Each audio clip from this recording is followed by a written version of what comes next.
Good morning, good people. This is your host, Calvin Anderson, with the Check-In With podcast on the lovely Saturday morning. Whoever in England is tumultuous, I should say. We have another special guest with us today. Today's guest is an experienced and fully qualified hypnotherapist with 30 years of experience working in the community, supporting families and young people as a youth and community worker, and then as an operations manager for a children's charity supporting young careers. Our guest today's passion is to help others learn how to live the life they want, free from anxiety and fear, using cognitive behavioral hypnotherapy and life coaching. As the parent of 5 children, one of whom is neurodiverse, she has faced challenges not only surviving, but going on to thrive after experiencing domestic abuse. Recognizing that her life is only the way it is now because she has embraced her own healing journey, our guest's own lived experience underpins her work, knowing that freedom from trauma and negative experiences is possible and what it takes to achieve it. She is passionate about supporting people and empowering them to achieve their goals. Negative experiences in life can make it feel like a destiny has been disrupted. Heather offers a safe, nurturing environment in which clients are accepted without any judgment and provided with bespoke support required to shift their state of mind and find the freedom to direct their own steps forward. Ladies and gentlemen, give a warm, warm welcome to Heather Leeson. Heather, how are you? I'm good, thank you. It feels strange having that read out, but your dulcet tones make it sound quite nice. It sounds very soothing, so thank you. Oh, no, thank you so much. Heather, thank you so much for coming onto the pod. It's an honor, first and foremost. And I know that today there's going to be so many gems and so much things that you're going to mention that the listeners are going to be able to relate to and be able to take home and apply to their own lives. So thank you in advance for that.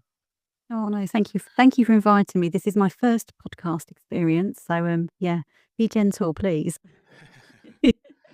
So Heather, I want to start with what made you want to come into the healthcare sector as a therapist?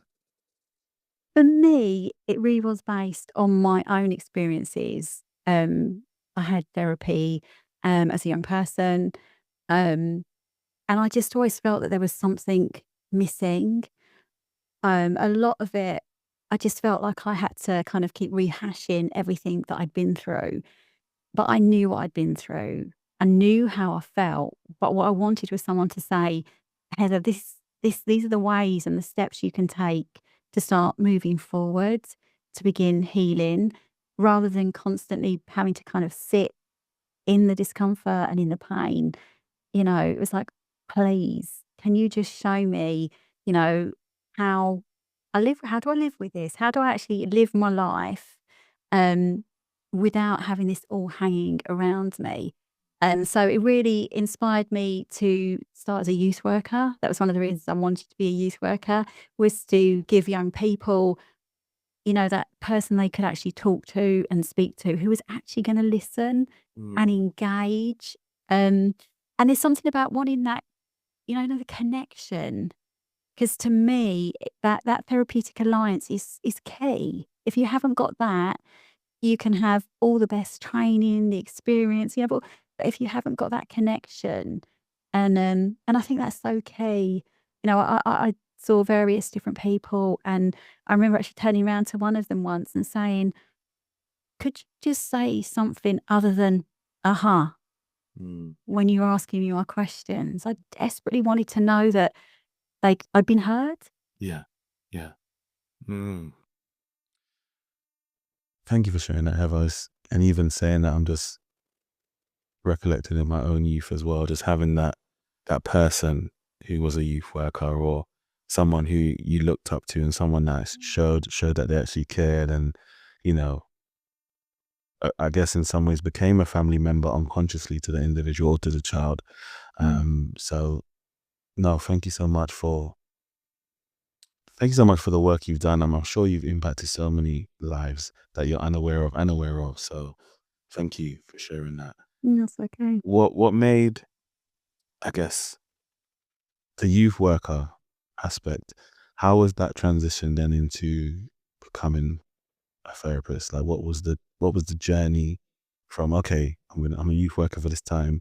Oh, there's this field now where I can do even more great work. What was that journey like? It's been a long journey. Uh, I qualified as a youth worker because in those days you had to be 21 before you could actually study to become a fully qualified youth worker. And so I qualified at 21. I qualified just as I was turning 50 as a hypnotherapist. So it's been a long journey. I think because I was just trying to find the modality that I felt I connected with. And obviously I what I practice is CBT therapy. So it's a combination of the two tools.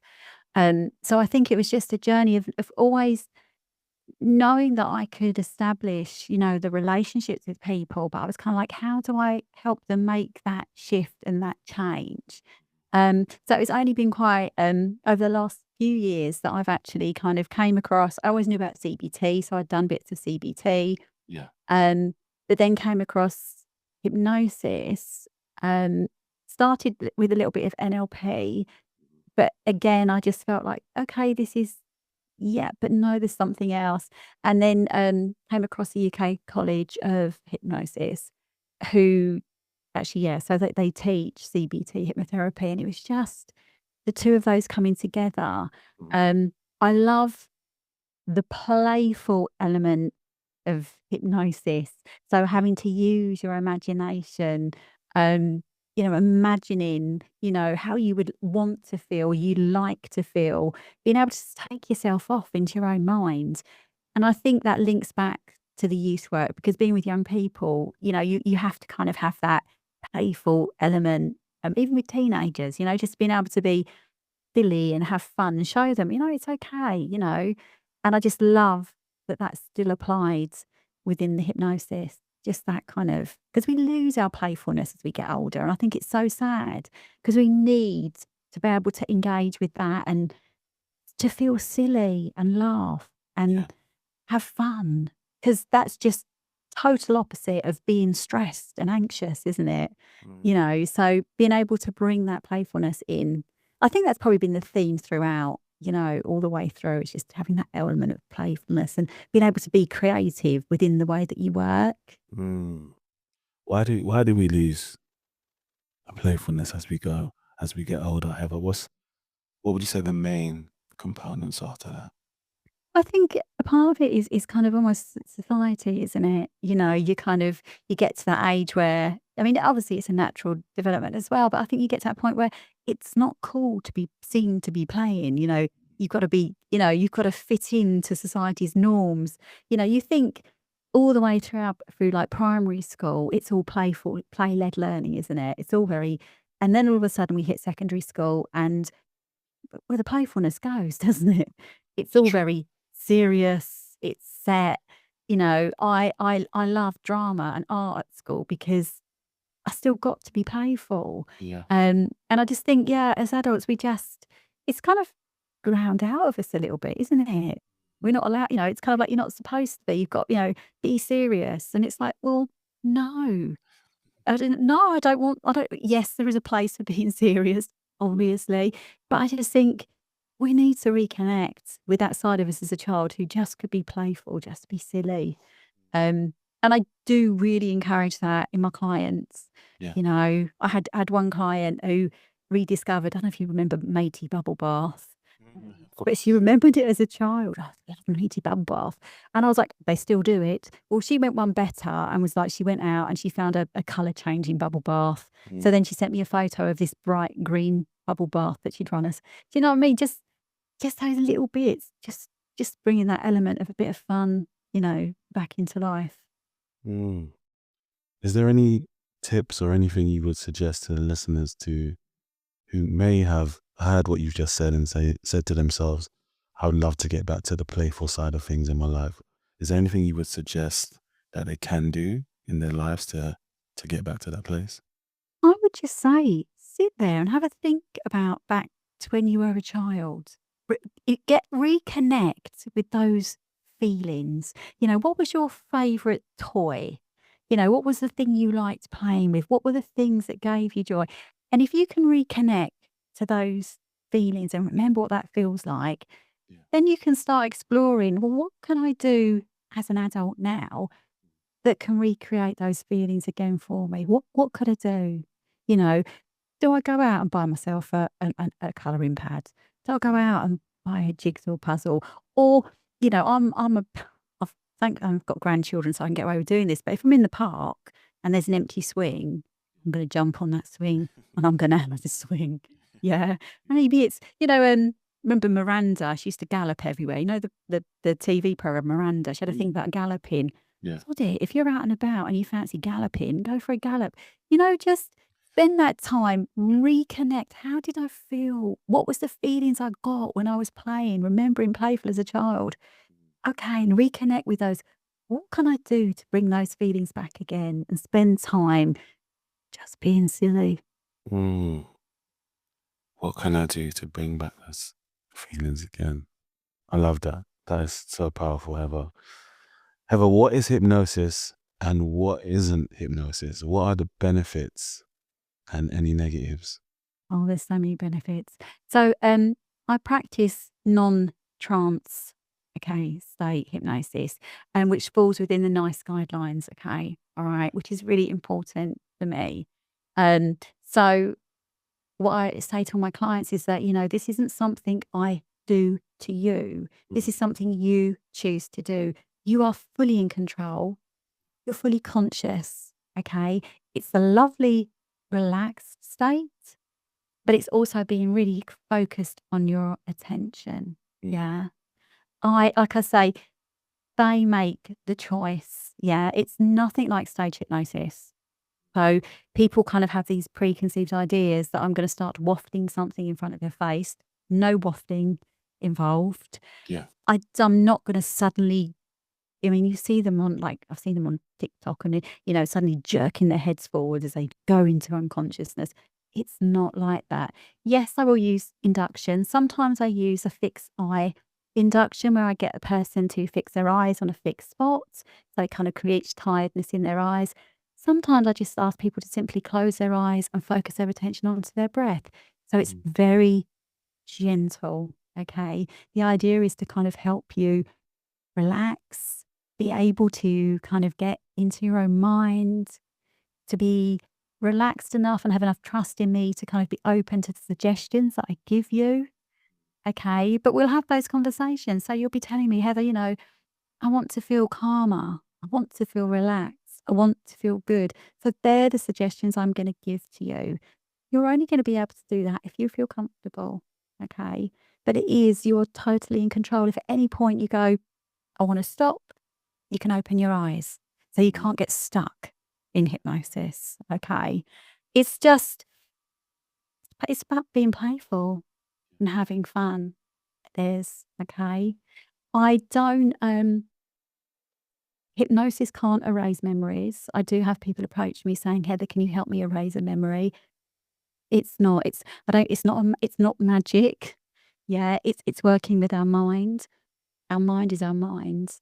So we can't erase memories, but we can help you to cope better with those memories. We can help you to move forward from those memories so you're not stuck.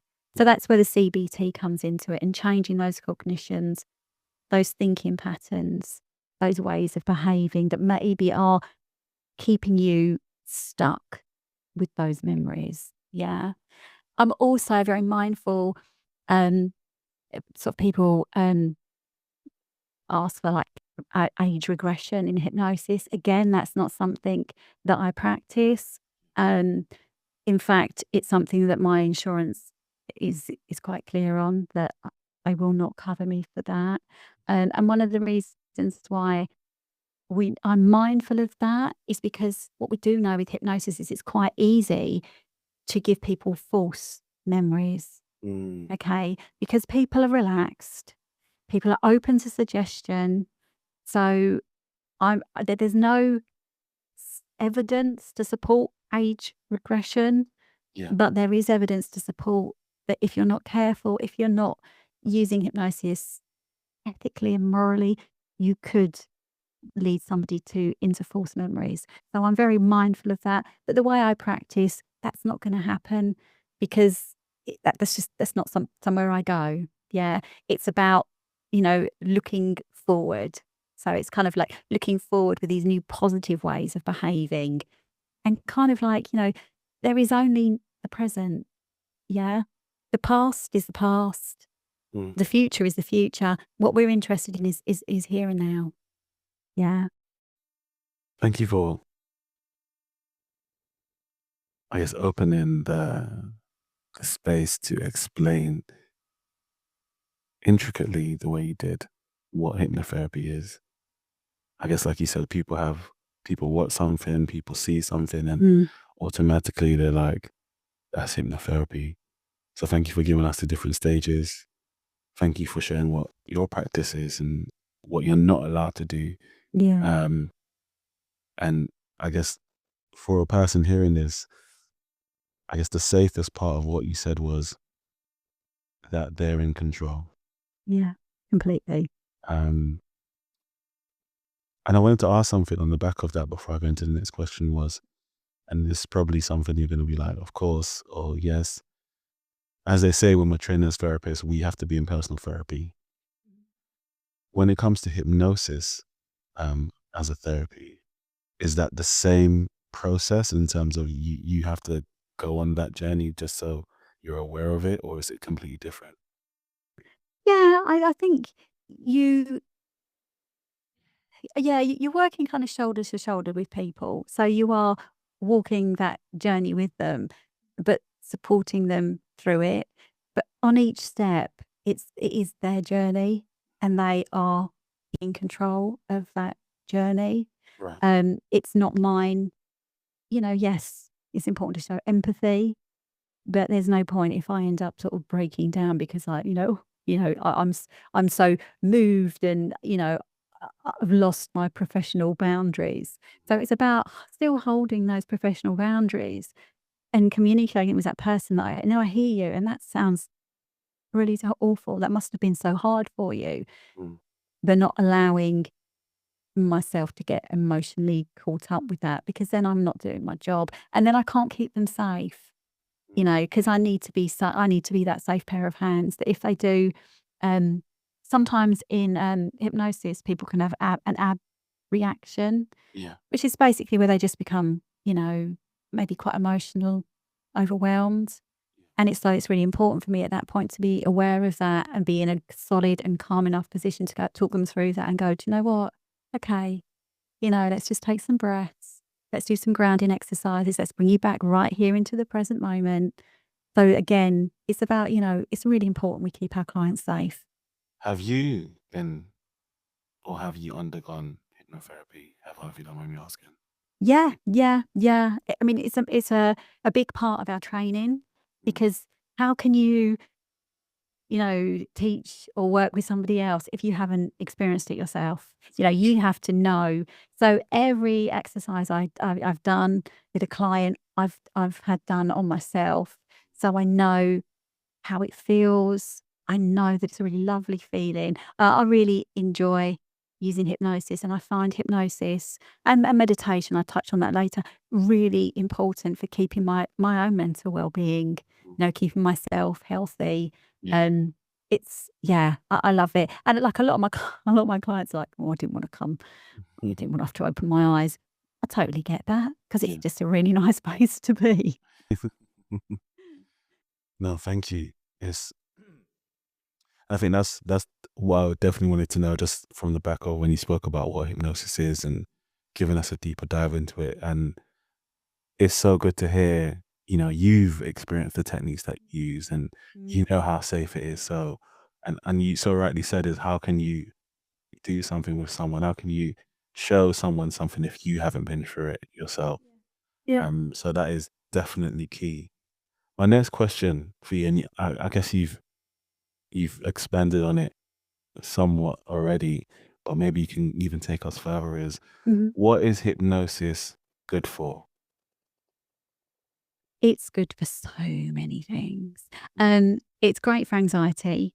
The Yeah. vast majority of my clients come to me with anxiety and stress. Mm. There might be different reasons why they're feeling that anxiety and stress. Yeah. But the feeling of anxiety and stress is quite normal amongst people and how that presents. So work an awful lot with that. But it could be specific anxiety. So I've worked with people around anxiety around driving. Phobias. So I've had phobias of people struggling to swallow tablets. Yeah. Phobia. I would do have a lot of clients who come to me with IBS, which obviously is exasperated so much by anxiety, which is so they kind of get themselves stuck in a vicious cycle with this. So they're worried about going out and maybe eating in public. They're worried about having an accident in public. Yeah. Constantly worrying about is there a toilet?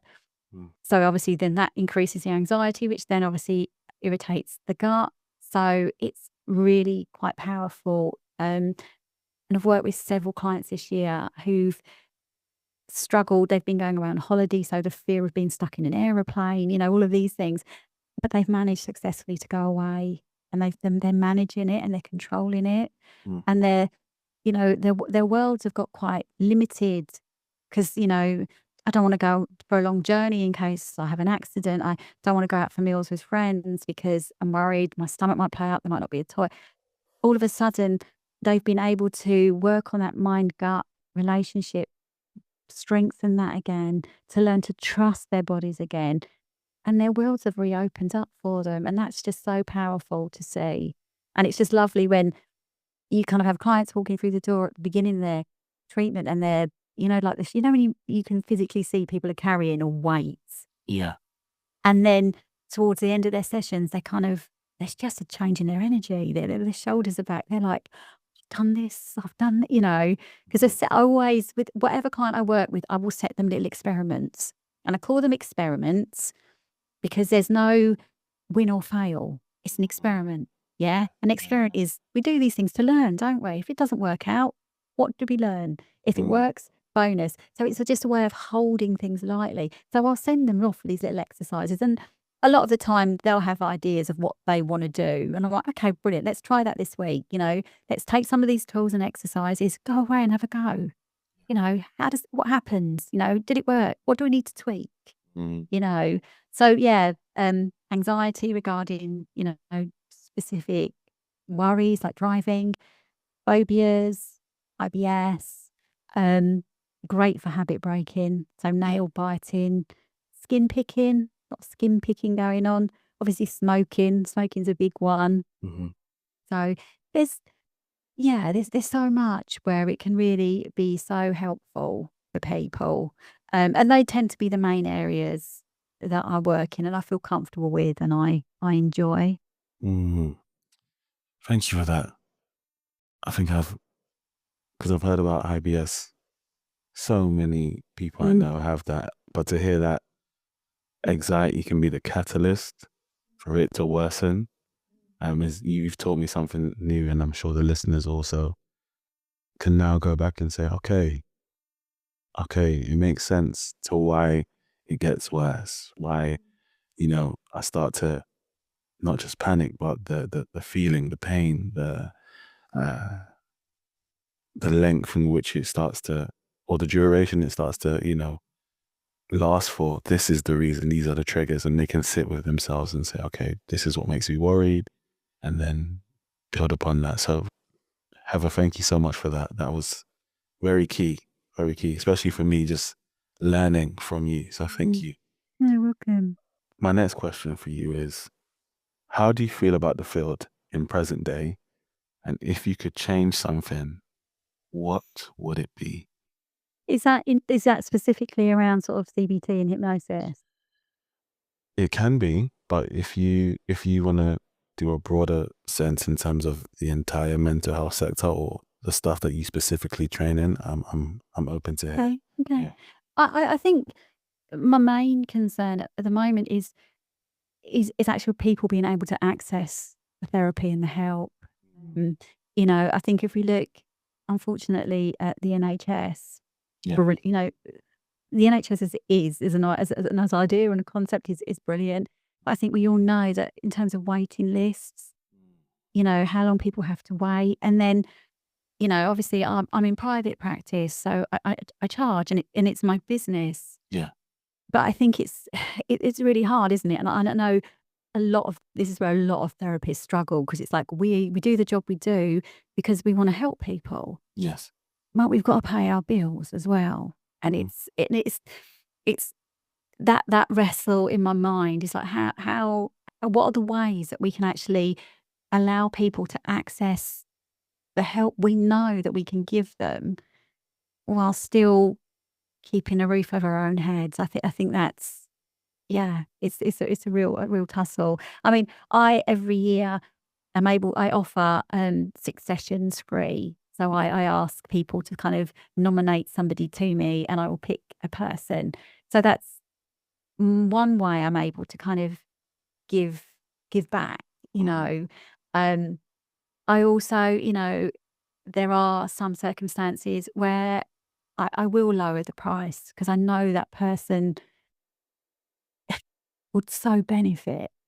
And but I can't do that for every client, because it isn't, so I just think I think it's a shame that we've got so many people. But then I think as well, you just think what has happened, it's a bit deep, in society where we have got so many hurt people, who need therapy. Specifically with hypnosis, I wish it was represented more professionally across the media. I wish we could get rid of a lot of the hype that's attached to it. Yeah. I know, if you're a hypnotist and you use it for entertainment, that's great. But it's so far away from the clinical use of it. And I just wish it could be represented much more as a therapy. It does come under, it's listed under counselling, it comes under alternative therapies. So it's recognised, it is recognised within the medical world. It's there. We know that it can be really effective and helpful for people. There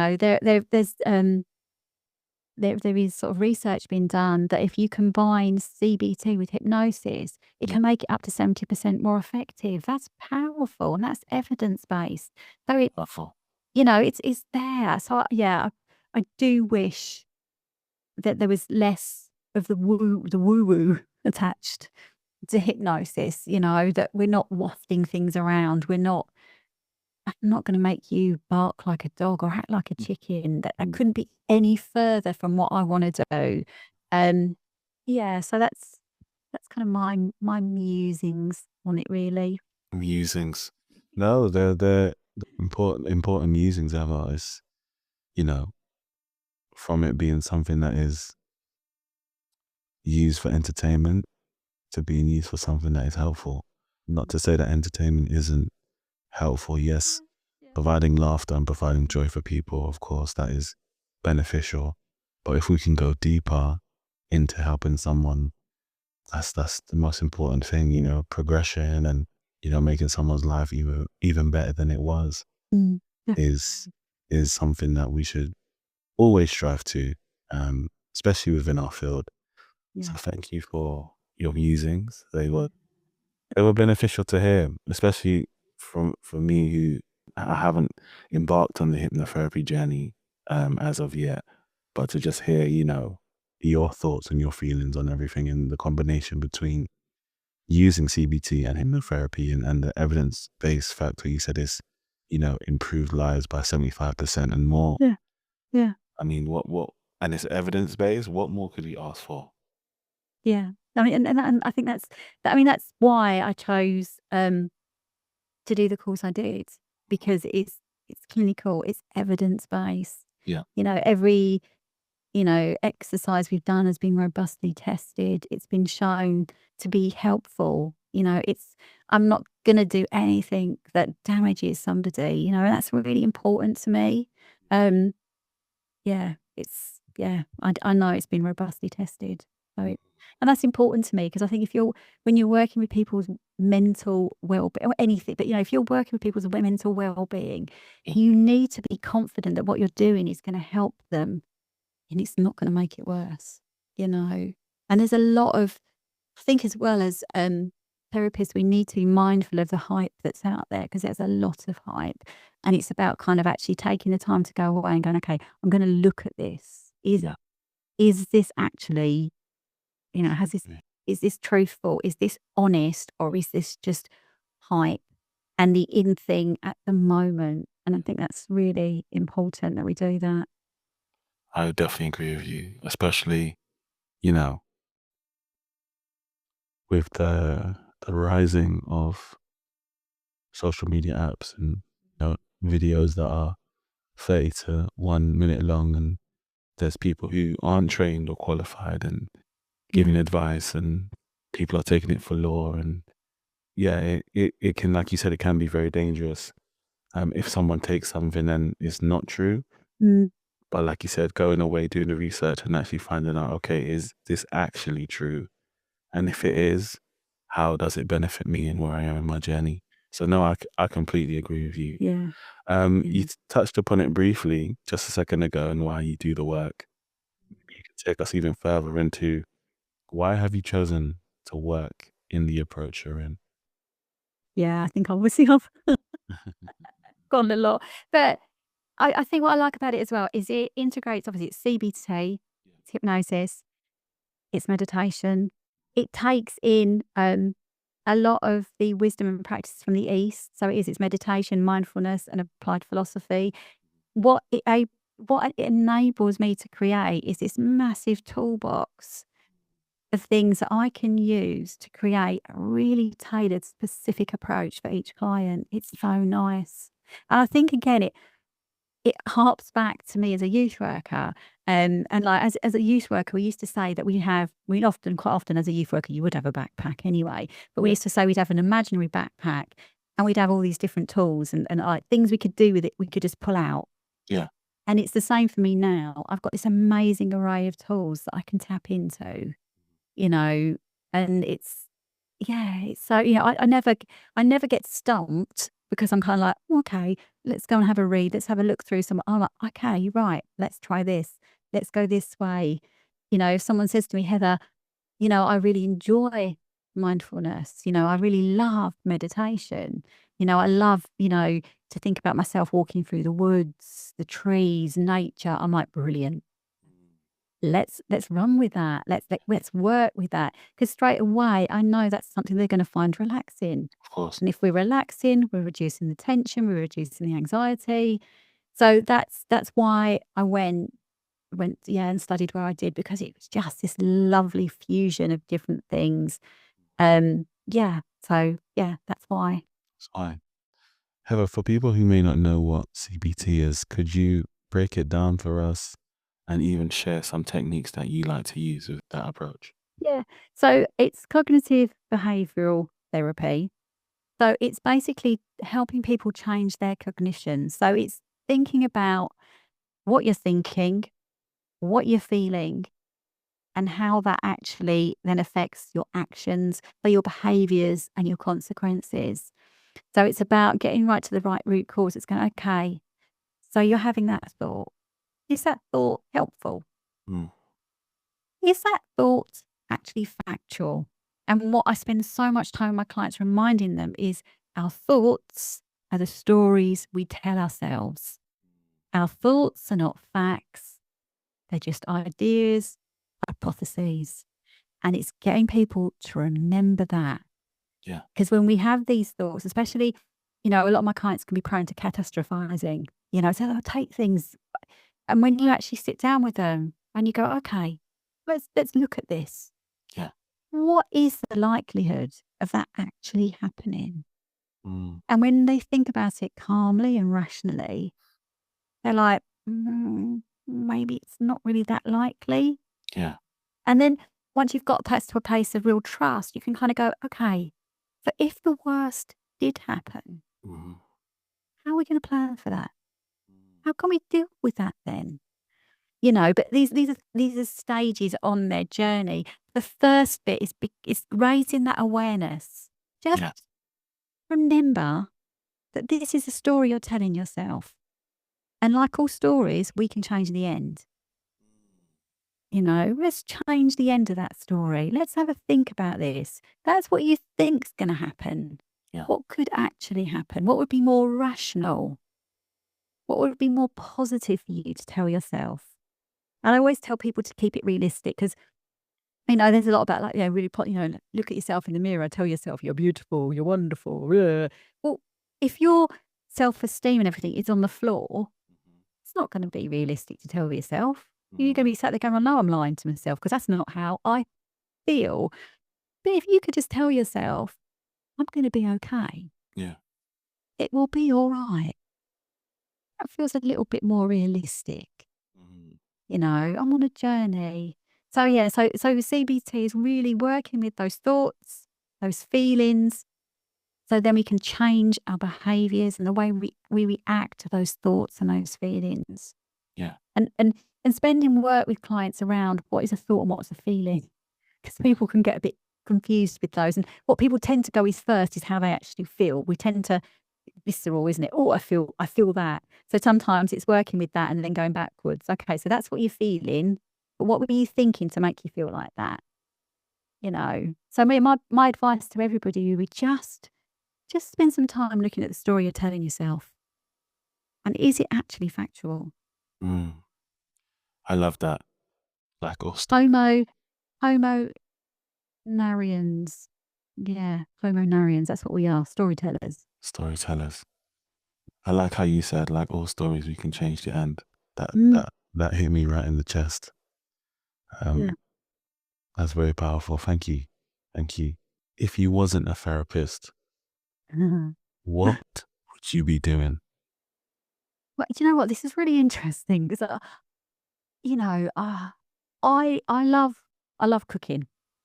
I love cooking. I love baking. My mum was a great cook, great baker and stuff. And I think it's probably part of my love language. Okay, is I love cooking for friends, my family, having people over, sharing food. So I can imagine myself, if I wasn't doing this, maybe having a little coffee shop or something, or working in a coffee shop. I just like that. Yeah, I really enjoy doing that. But it always ties in. So I've always had this dream of having a place where, and I think it ties back again to my kind of own personal experiences, where families or individuals who needed a space and a time to heal could come along and just be, like cared for and loved. So they'd be cooked for. There would be activities for them to do, or if they didn't want to do anything, they could just sit and be. But a safe place where people could come and just have time to heal. That would be my dream, I think.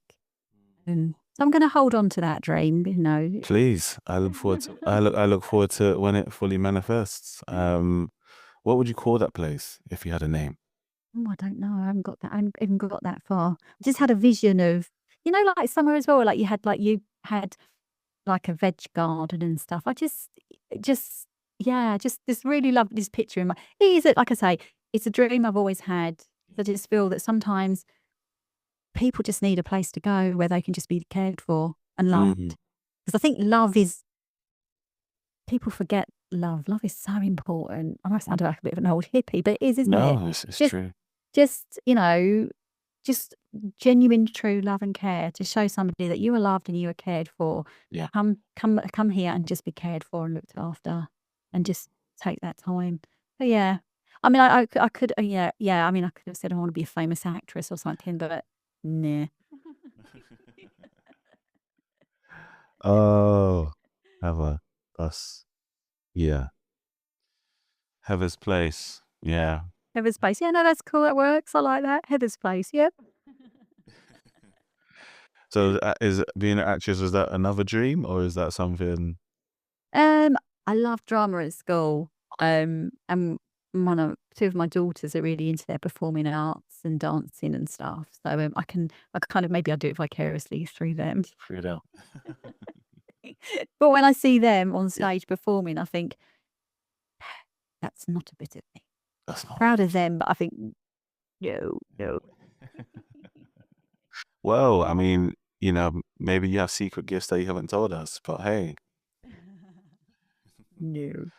I think, though, as a therapist, you have to be a bit of a performer, don't you? Tell me more on that. I think because you have to hold their attention, don't you? You have to build that rapport with them. Like if you were working with an audience, you have to build that rapport with the audience, don't you? So I think it's quite similar. It's about not being self-conscious as well, isn't it? Because sometimes there's an exercise I have to do, and I ask people to kind of, we role play stuff and everything, to help them.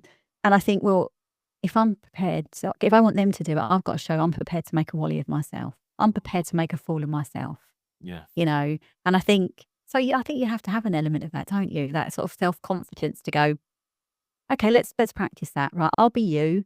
You be me, and let's role play this. Let's have some exercises before I get them to do verbal. So we have an exercise called Milk It, where they have to repeat the word that maybe they're stuck with, or the phrase, and we repeat it out loud like 40 seconds. So I'll do it with them. Because some people are a bit like, oh God, and I'm like, no, I'll do it with you. Don't worry, we'll both look like Wallies together. It's fine. We'll do it together. So I think you've got, I think there is an element of, you've got to be a bit of a performer, haven't you? Yeah.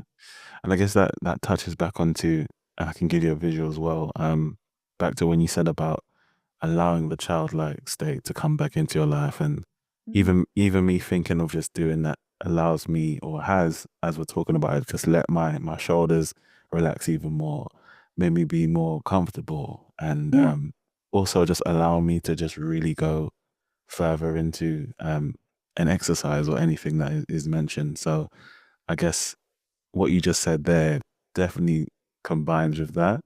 And for the listeners, I hope you've taken that time now to be like, okay, this is something that I know I need. This is something that can maybe benefit me in my life. So childlike play, and allowing your childhood self to surface in terms of being able to have fun.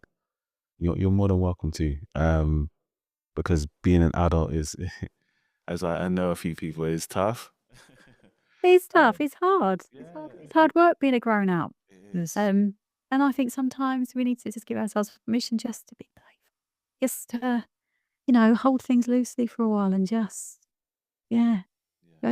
go do something silly. Go do something silly. You heard it from Heather. Go do something. Yeah, go do something silly. And give yourself permission to have that childlike play. Yeah, Um, definitely. Heather, before you go, I've got a few rapid questions I'd like to ask you, if that's okay. Yeah, no, that's fine. Go for it. Okay. What is your favorite season and why? Oh, I'm going to say spring. I like spring because it's the promise of what's to come, and the air feels fresh. Because like towards the end of summer, it can get it's a bit stale, but just that hint of spring, and it's fresh. It's like, this is what's coming. Yeah, I love spring. Yeah. If you had to choose a location to work remotely, where would it be and why? Oh, where would I work remotely? Anywhere. Do you know what? Probably on the beach, near the sea. It's just something so soothing about the sound of the sea. And I just think I could sit there and be soothed while soothing someone. Well, it's hand in hand, right? Of Yeah, course. yeah, it's kind of a win-win. Okay. Favorite book or favorite film and why? Favorite book? Oh God. Or favorite film? Do you know what? One of my favorite films. It's really quite. Well, it's not. Is The King and I with Yul Brynner. Because when that came out, it was in the West End as well, and I must have only been 8 or 9, and my mum and dad bought me tickets to go and see it for my birthday. So I got to see Yul Brynner on the stage performing in The King and I, which is pretty special. Yeah. And I just love the scene where he grabs her and she's got this massive big crinoline dress and he just swings her around. Yeah. I just have, I lost my mum last year, but it's just a film I remember fondly because of watching it with her and then going to the theatre with her. Yeah. So that's my favorite. Yeah, one of my favorite films. Favorite films. Okay. Okay. What's your favorite color, Heather? My favorite color. Probably got two really. I do like, but then people say, well, black isn't a color, Heather. But I do like pink, which is I don't actually have a lot of pink in my house, but I do like the color pink because it just makes me happy. Yeah. Pink's a lovely color. Lovely color. Heather, do you have a favorite quote? Favorite quote. I'm often somebody who says, if you don't ask, you don't get. And I don't mean that in a bullshit way, but I just think it's something I've learned, especially running my own business. It's a way of asking, but I just think if you don't ask, you're never going to know, are you? So I think it's about stepping outside of that discomfort and just going, hey, it's a bit like, when we first connected and stuff, it's kind of like going, hey, hi. So if you don't ask, you don't get. If you don't ask, you don't get. Heather, thank you so much for today. May everything you do continue to flourish, and everything that you've done so far, I know has been amazing. I know if I was to speak to your clients, they would definitely sing your praises. So continue to be amazing, continue to be great. God bless you in everything that you do. Where can people find you, Heather? How can they get in touch? They've heard the episode. They're like, I would love to speak to her and ask her some questions. What's the best way to reach out to you? I've got a website, so Heather Hypnotherapist and Coach. I'm also on Facebook, Heather Hypnotherapist and Coach. Same on Instagram, and same on LinkedIn. So yeah, look up Heather Hypnotherapist and Coach, and hopefully you'll find me. But I can also send you the links as well if you need to, if you can attach that. Yes, of course. That would be That'd great. be lovely. Yeah, thank you. So, listeners, thank you so much for today. My name is Calvin Anderson with the Check-In With podcast. We have Heather Leason today. Thank you. Have a lovely weekend. Take care. God bless.